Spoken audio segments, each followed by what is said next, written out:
Paysage de désolation et d'apocalypse. Ici, dans le nord-est du Japon, durement frappé par le tremblement de terre et le tsunami, les carcasses de voitures au milieu des champs de boue témoignent de la force des vagues déferlantes.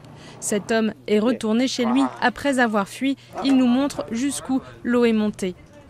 Dans cette région, du fait de l'interruption de 11 des 50 réacteurs nucléaires au Japon, près de 6 millions de foyers sont toujours sans électricité et 1 million de personnes sans eau potable.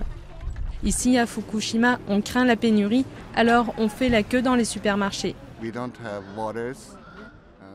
On n'a pas d'eau et les gens n'ont plus d'essence pour les voitures.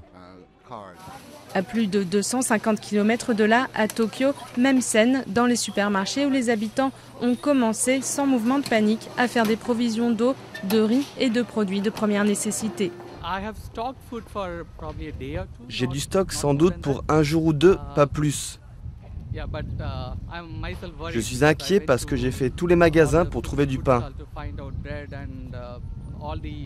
Tous les supermarchés commencent à manquer. L'autre priorité, venir au secours des victimes et des disparus.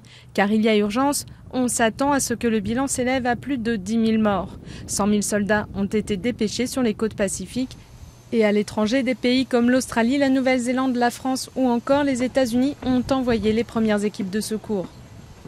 À côté des centrales nucléaires de Fukushima, où le séisme et le tsunami ont noyé les circuits de refroidissement, on retient son souffle.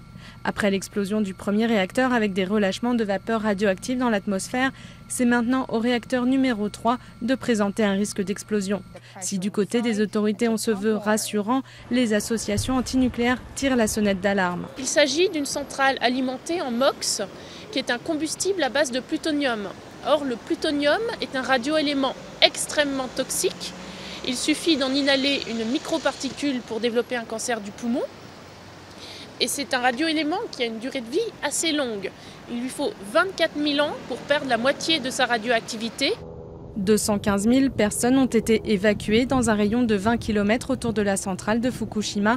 Mais la menace d'une nouvelle secousse plane, celle d'une réplique de magnitude 7. Selon l'agence météorologique japonaise, il existe 70% de risque qu'elle survienne dans les 3 jours.